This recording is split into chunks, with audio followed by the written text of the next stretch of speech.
Okay, so I just got text messages and a FaceTime from Tawni that her car broke down. This poor girl. So I'm going to meet her at her car and see if I can help. I'm a dirty girl. I'm a dirty girl.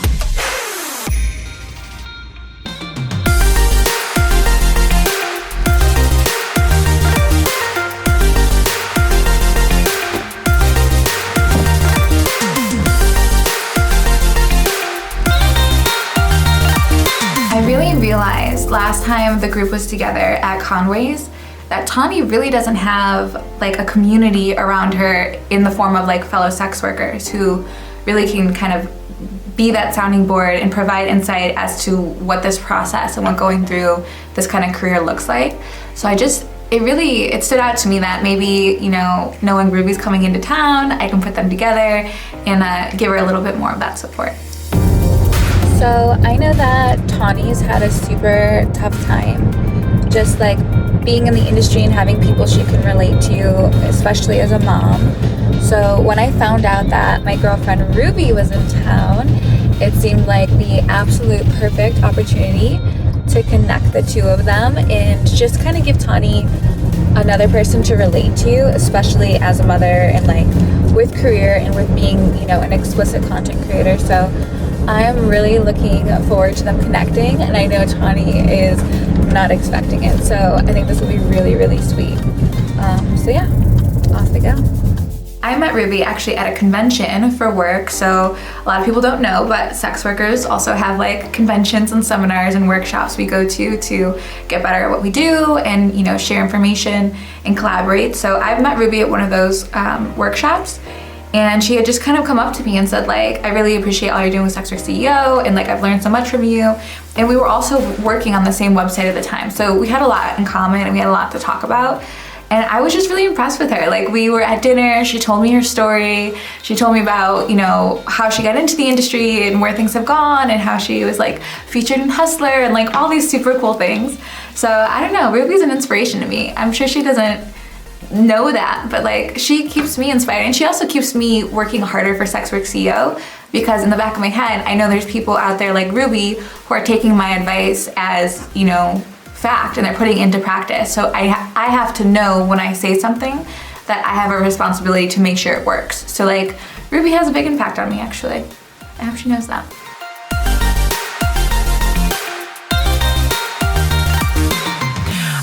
So I go to my apartment and I noticed my car was kind of like acting a little weird on the way there and was kind of struggling to accelerate. My RPMs and everything looked fine though, so I was like, dang, I know that my car dinged at me yesterday about an oil change, and I'm kind of known for ruining cars because of my oil. So I was like, okay, I'm gonna go get just a thing of oil. It's gonna get me to where I need to go at least today, and then I'll do an oil change later. Perfect. So I was having a really awesome day and was about to leave for lunch with Melrose, and my car decided to like stop working on the way, and I was like, okay, what the hell is going on? So I brought it back to my apartment, and now I just checked the oil and realized there's no oil in the bitch. It gave me one warning like a week ago, and of course I need 75 before I go get my oil changed. So now I've ordered an Uber, and I'm going to get an Uber, go get some oil, at least put it in my car so I can make it to a shop and then get my oil changed, and then head to lunch with Melrose, if all goes well. Holy shit, I cannot be without my car. So, I didn't want to drive my car though, so I ordered an Uber, and I Uber with the guy, and he was so sweet. He came in the store with me and helped me pick out like oil for my car. I was like, it's literally not gonna be in there but a couple of hours, it's not a big deal. So we Ubered back to my car, totally videoed me changing or adding oil. I didn't change it, but I was like doing the dipstick and pouring oil in, everything like seemed great. Drove my car around my parking lot a couple times to like, you know, get the oil going, because that's how it works, I guess, I don't know. Everything seemed great, so I packed up the rest of my stuff and I'm on my way to Melrose for lunch. I'm gonna get there early so I can set up my computer, blah, blah, blah. We're gonna see if that works. We're gonna make it to Melrose and then we're gonna immediately go get our oil changed.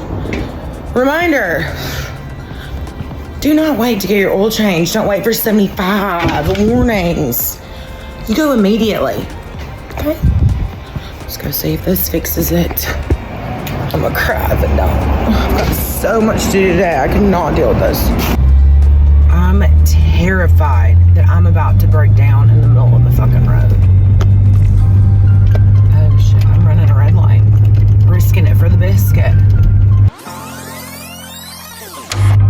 My car is just not working. I'm on a hill with my fucking hazards on. Are you fucking kidding me? I really thought the oil was gonna help. This is awesome. This is fucking awesome.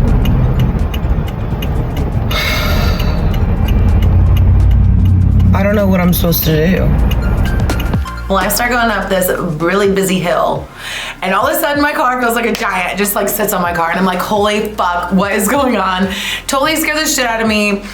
I call my boyfriend, I'm like, I'm in a middle of a busy ass road. Like, I need you to come get me. He's like, you're gonna have to wait just a minute. Like, I'm coming. Like, he was super helpful. I was definitely holding back my tears though. I was crying a little bit, but I was trying to like hold it together a little bit because I'm strong, right?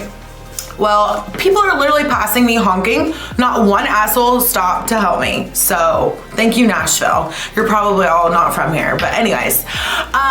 So then I call Melrose. Okay, so I just got text messages and a FaceTime from Tawni that her car broke down. This poor girl. So I'm going to meet her at her car and see if I can help. I'm also running out of gas, so if God forbid I don't make it, I tried.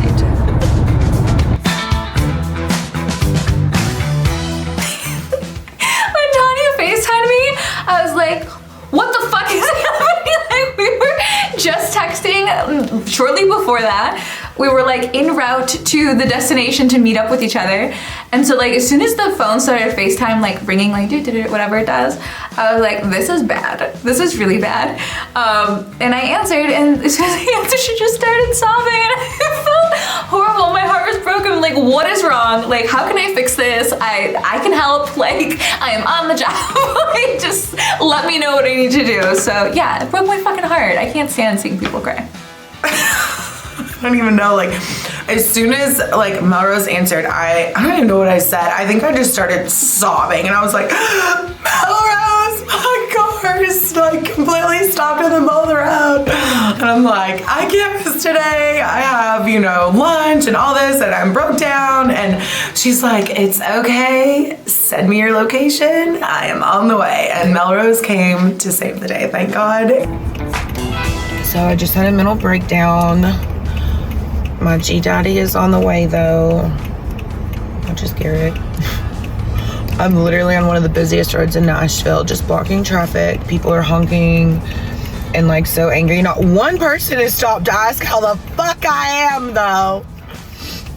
Melrose is also on the way to save me. Hopefully I can still make lunch. I did call my dad. He's like a super like car dude, and he stated that it's probably a brake caliper that's stuck, the way that, you know, what I've explained to him. So hopefully it's just that. Thought it was my oil. Do not believe it is though, so good news and bad news, I guess. It's a beautiful day. Starting to warm up, sun's coming out.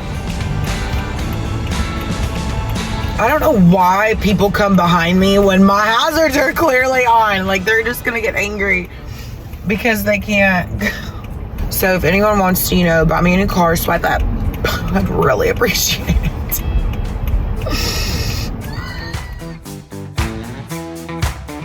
Yeah, but my brake lights, and like you can feel it. It's tight. It's tight, okay. When you, here, switch? Yep. I'm gonna hear your engine.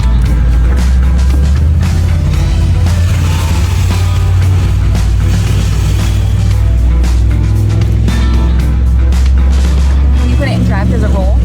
No. It But you can feel it, like you can put it in drive and feel it go forward. It's just tight as fuck. Like it doesn't budge at all. You're gonna bust your brake line. Okay, good. Yeah, it's a caliber. Michael, as long I'm as glad we it's can, the breaking out my oil. No, it's nothing. It's nothing we can't fix. It's not anything crazy. Do you want to park it somewhere so we're out the way? Sounds like it's that tire. This is kind of the view we usually get of you guys, I think, from like right here, waist down.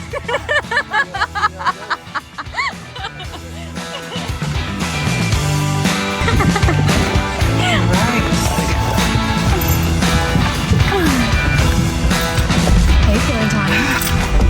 I can breathe. I'm a little sweaty. Got a few tears. Probably should touch the mic a bit, but I'm not going to. It's fine. All is well. Melrose finally saved me. She's my girlfriend now. Yeah, I was like, G Daddy and Mama Melrose are on their way. In other news, I'm almost out of gas, so we're gonna need to hit a gas station. Oh my god. Okay, we are getting gas. We have rescued the beautiful Tawni, and she matches my car. It's like you knew that you were gonna be here today. I knew deep down that I needed to wear red today. And when do you ever see me In red. in red? Ever. Never. Today. You should get some selfies. This is a vibe. I know, this is cute. We are turning the ship around. Yes. Turning it around. I got my cry out. My car is gonna just sit. It's fine. But hey, so I booked my new car, so I right. need one. And we're gonna go eat some good food and Yes. who am I meeting again? It's a surprise. It's a surprise. But we will be there soon. Her name is Ruby. We'll be there soon, Ruby. So excited. We're coming. So when Melrose was putting gas in the car, this guy in this red truck came around, and my dumbass was like smiling because I thought she knew him for some reason. I don't know why. But anyway, so then he circled around us. Mind you, we're in this badass car of Melrose because she's queen of badass cars. So he circles around us and he comes up on the side as she's like getting in at this point. And he asked if he could get her number. What's your number? What the fuck? You said married? Sir. My Do car you could think- run circles around your car. Do not approach me. That's exactly what I was about to say. I just finished pumping my gas. He pulls around and he's like, "Can I have your number?" And I was like, "No," because no. He just proceeds to ask me why. So I just note to self for guys tuning in out there, no is a complete sentence. Like there doesn't need to be follow-up question. You're probably not gonna like what I say. So like don't ask. The answer is no. But yeah, and then I got in my car and I'm like, why? Just let me pump gas in peace, guys.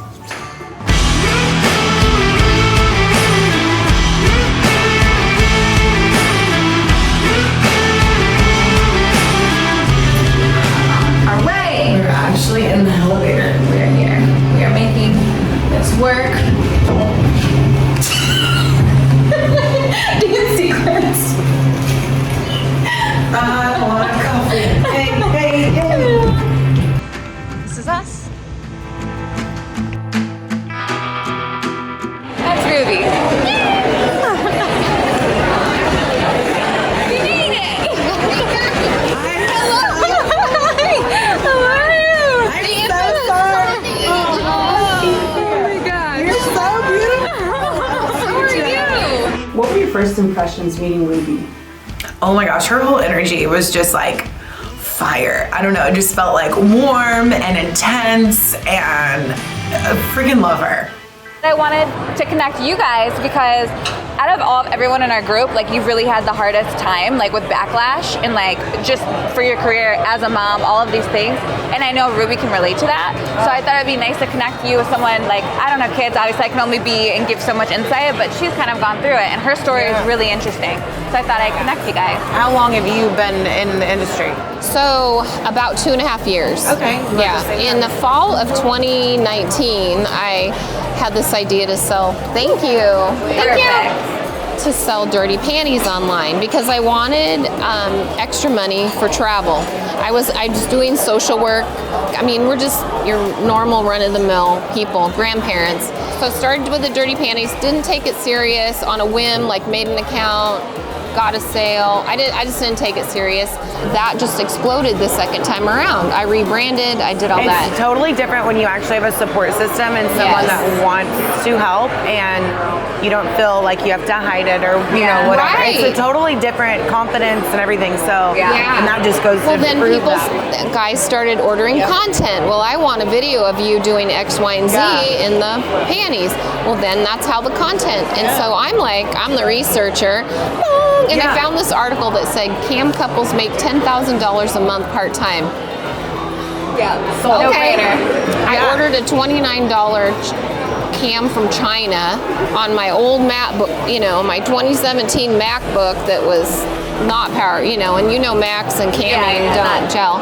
And we started, and it just went crazy, and all of a sudden we're being nominated worldwide for awards. We haven't won yet, but anyway, it just to be nominated. morphed. Like that's awesome. It morphed. And also, she kind of has that background. She had corporate job. You've done all of that, and going into this at your age, that's a whole nother layer of stigma and layer of just this thing you've challenged. You've got to go through because everyone's making all these assumptions about you. Right. Yeah, absolutely. Yep. Entering this business at age 53, I think was perfect. Yeah, I would agree. What did your kids think? So good question. I'm just curious because that's like a huge question I get asked. Yeah. And of course my kids are younger, and I'm like, well. So ours are all adults, and I'll tell you my story. So we got outed, not our choice, last fall. And we have 5 adult children who all have, families and this kind of thing. Right. And we were actually on cam one evening, and we had been talking about telling them, because hiding that life for a year and a half was hard, because you work in the evenings, you do, yada yada, you're traveling a lot, and they're like, why are you going to Hollywood? I'm going to a conference, conference for work. And I don't like being untruthful. That did not feel good to either of us. But at any rate, we were on cam one night, and we got a text message from one of our kids. I need to talk to you right away. And I looked at him, and I'm like, this is something sad. This feels different. I think you need to let me finish the show. I mean, we're 15 minutes from ending. I said, why don't you go downstairs and call her? So to make a long story short, a childhood friend of our kids had found an ad of mine on Pornhub for a campsite. Oh no. The one that we share in common.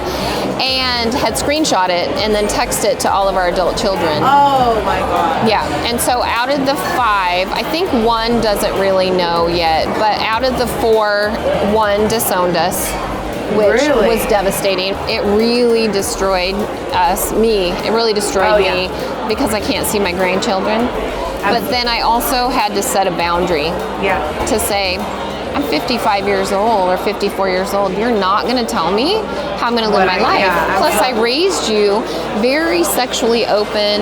I mean, I have dual degrees. One of my minors is in gender and sexuality. So we always had very open conversations. There was always a drawer full of condoms.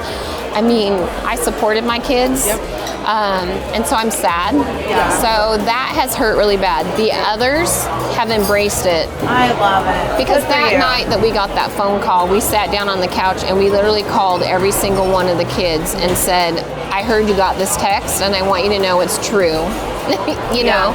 And they've all been supportive. I love it. So just one, pretty much 1 out of 5. And then my partner's parents found out.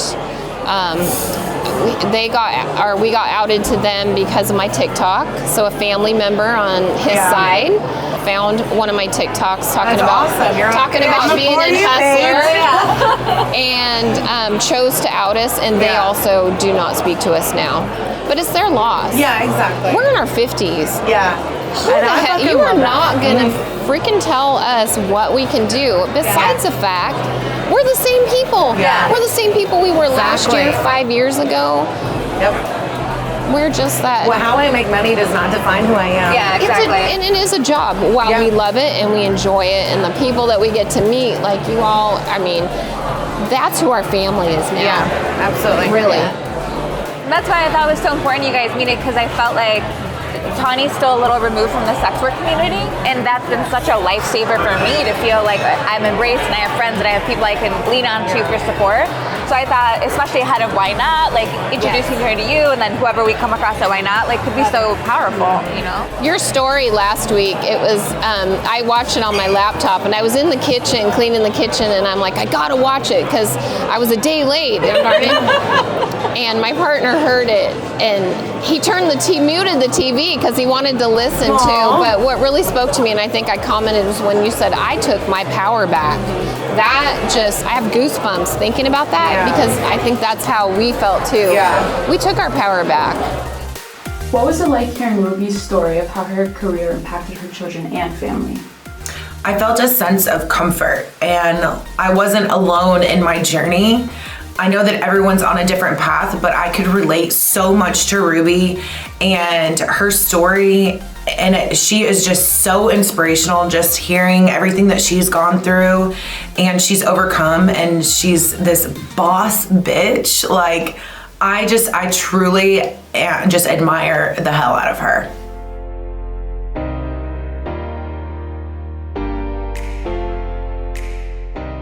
Ruby mentioned that most of her children and family have ultimately embraced her, with one child being the outlier or exception to that. Do you feel like that gave you more hope, or did it make you feel more fearful being a mom?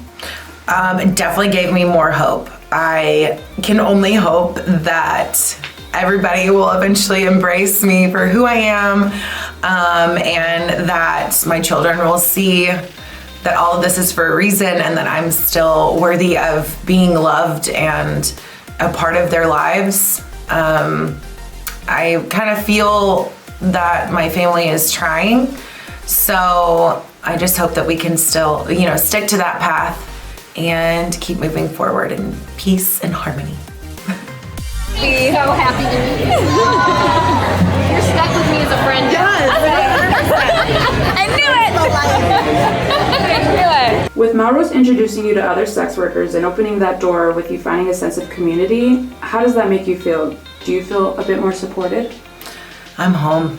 I feel like I've never felt before. I actually have like a support system that I can call MelRose and tell her about the funny outtakes that happen when we make content, or ask her questions, or reach out. I just talked to Ruby the other day, on Twitter, and we're sharing stuff together, and it just feels like there's these loving arms around me finally, and I'm welcomed in.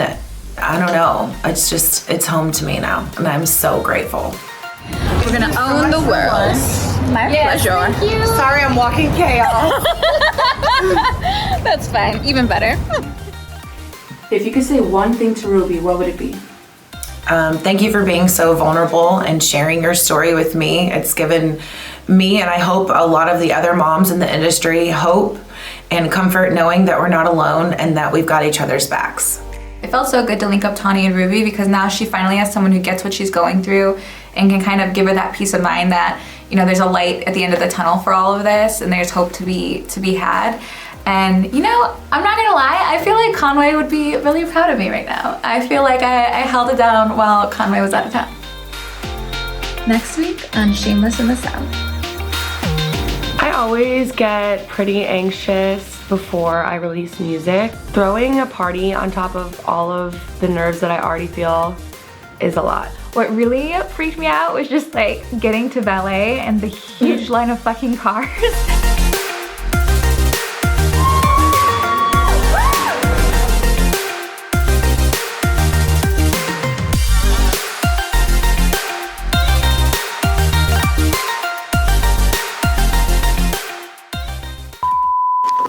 Okay. Oh my god. My acting skills are on point. It's probably the same distance though. It would help if Nashville looked the same each time you came, but it doesn't, so. Never ever. There's so much construction all the time. Like, you can't ever actually enjoy a full view because there's a fucking dump truck. Yeah.